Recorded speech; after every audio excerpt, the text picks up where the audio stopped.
Jeremy Ryan Judd with the Compass Way. I am doing video work and collaborating with this creation that I've found to be really meaningful and just called to be a part of and share with the world. Here's Thomas. I'll let you introduce yourself.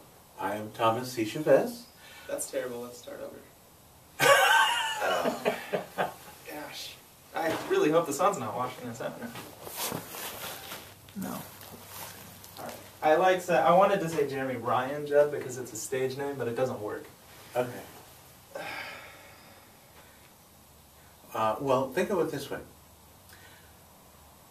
Listen, I'm Jeremy Ryan Judd, or I'm Jeremy Ryan Judd. Jeremy Ryan Judd. Jeremy Ryan Judd. So if Jeremy Judd, I'm just kidding. okay, I mean, if it's one name, is Jeremy Ryan Judd, Jeremy Ryan Judd.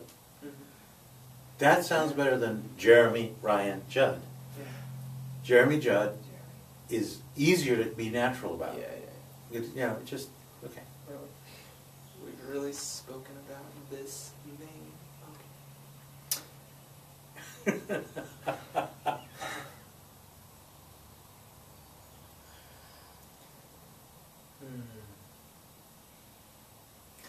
Hi there. Welcome to the Compass Way YouTube channel. This is our second video. My name is Jeremy Judd, and I am here helping to spread this work through the world with my friend Thomas, and show that there are many different ways to live, and there are many creative ways to live, and we're in this beautiful kiva out in the garden here near Portland, Oregon, experimenting with those ways. And I don't know how to introduce you. How do I introduce you? Am I just going to switch you over? Yeah, I'm Thomas. Okay. And that's okay. My name is Thomas C. Chavez, and I'm with the Compass Way, and Jeremy calls me friend, and that's a great thing. I really wanted to talk. This is the second video in this series, and I really wanted to talk about something I started to go into in the last video, and that is that loving what is not an idea. It's not a notion or concept for us as we do things. And it starts with body electronics. In body electronics, what we do is prepare the body, as I talked about, and then we stimulate what are essentially acupuncture points and reflexology points on the bottoms of the feet mostly, wherever there are what we call crystals formed. And you can find a crystal, you just go along, and when you touch it and you press relatively hard, it hurts in a very different way than it hurts just half an inch over. You can press hard enough to cause pain anywhere on the body, but you don't have to press that hard on a point, and that point will hurt in a very specific way as that crystal is compressed, and things start to happen when you have mineralized the body as strongly as we do in body electronics. And memories start to emerge. And the memories that emerge are the memories of things that I resist. Things that you resist. That which has hated and never been resolved. And so those hates are playing in the background of our lives from the moment that we pushed it away to now. It's the accumulation of those resistances that wear us out and use up our vitality and use up our aliveness, because we are holding off that pain, that discomfort, that rage, that fear, every day of our lives from that moment on. And we don't know it because it's happening outside of what our thinking observes. It just comes up as symptoms. It comes up as aches and pains and tiredness and wiped out and used up and brain fog and all, all the things that we call getting old. So in body electronics, we prepare the body, we bring ourselves right up against what we hate. We tell the truth. We say, that's really what happened. And I was so angry. I was so horrified. I was so terrified. I was so whatever. And we do it now. We live in the ever-present now because it's still playing. So we place ourselves in that place of consciousness of total resistance, absolutely honest, absolutely relive, and then we do one more thing. We love the pain. And we may start by loving ourselves for feeling pain in such a god-awful situation.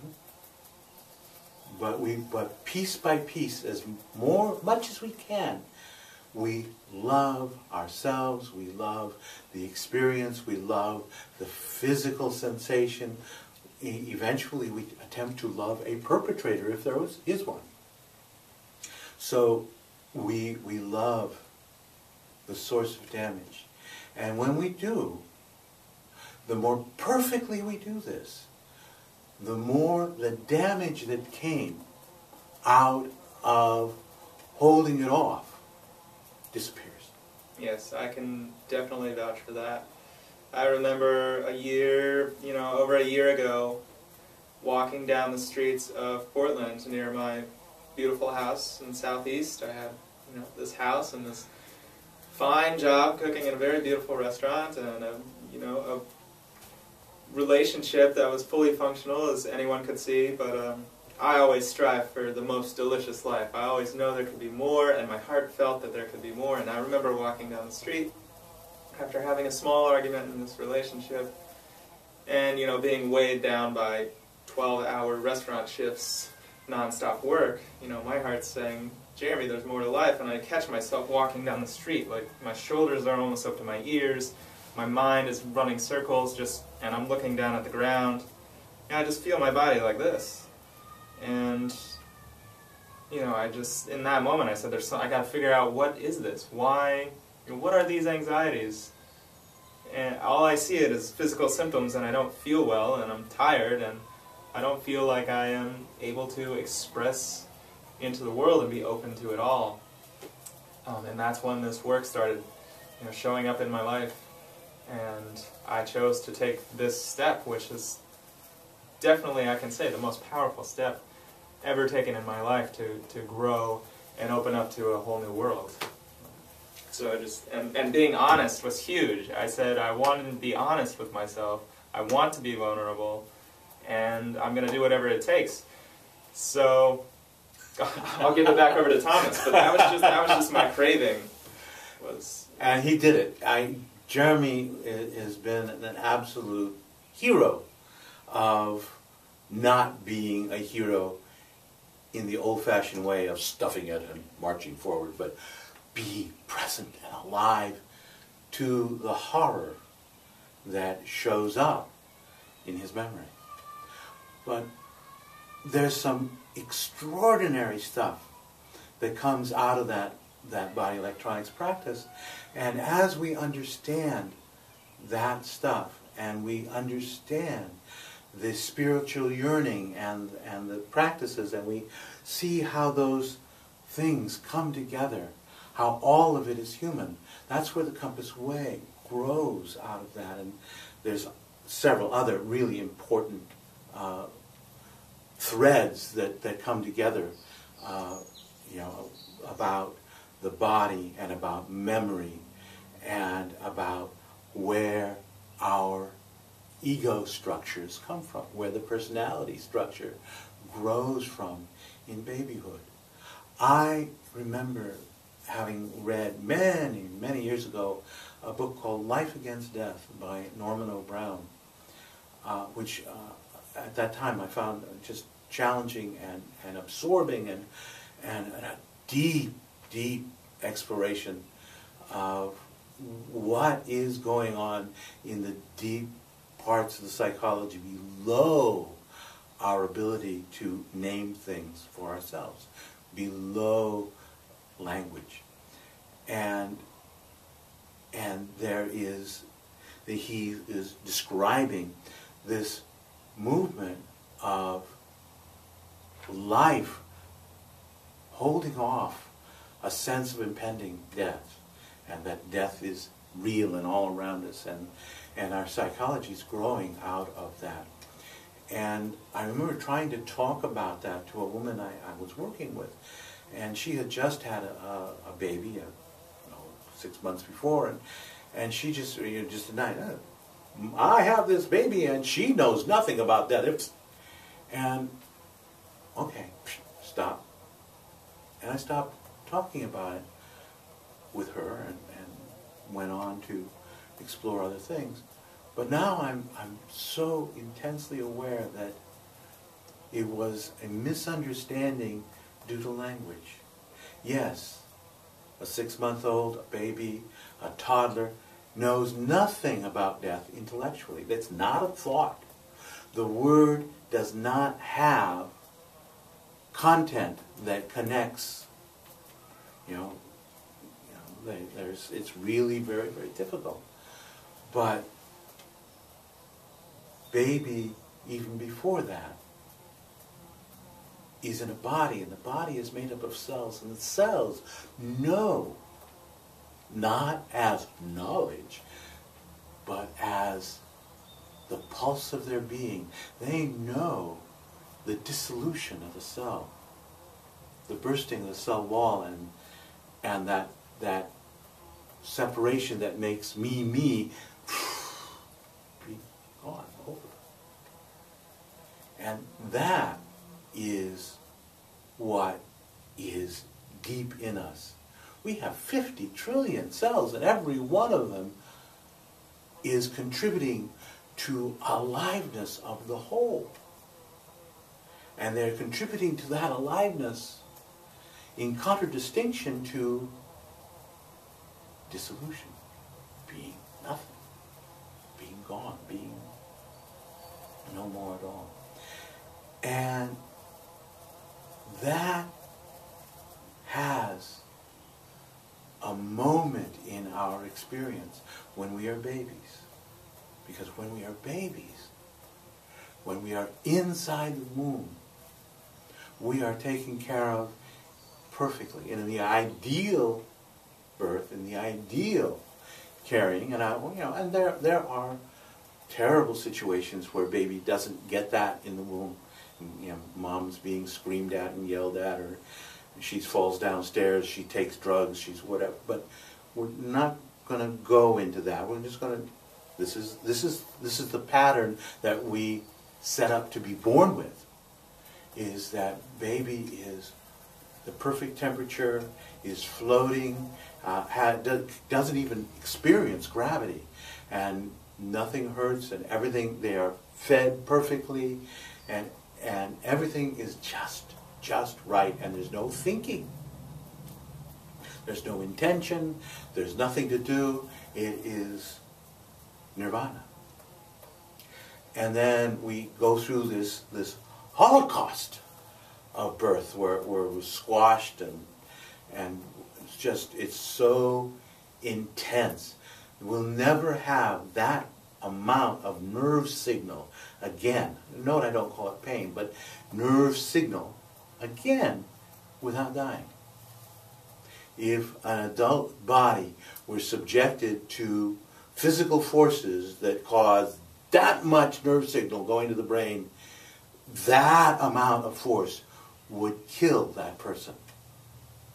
And yet every baby naturally goes through that, and then naturally forgets it, because right after birth, baby has to go, just naturally, instinctively, is searching for mom's nipple and searching for mom's eyes and making that contact.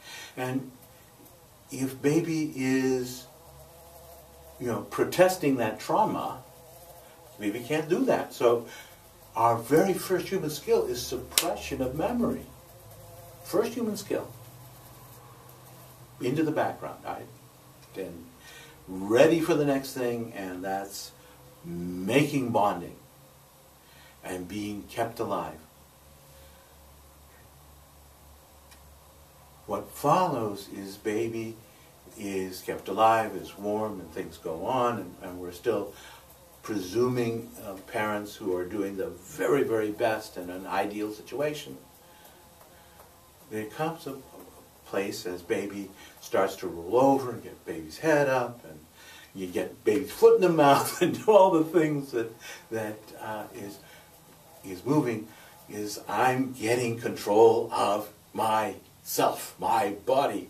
I'm growing in my ability to make things happen, and pretty soon I'll have control of, at will, of the important stuff, which is the big smiling face and the warm source of nourishment. And there comes a moment when baby has the realization, that's not me. And baby is ripped in two, and baby is left with a little piece. Yes, the unimportant piece. Yeah, right. That's not me. That's where separation comes in. And Thomas is giving us a background of human development here, and has really great ideas. So we'll talk about this more in the next video. I'm fairly certain we've reached our time again.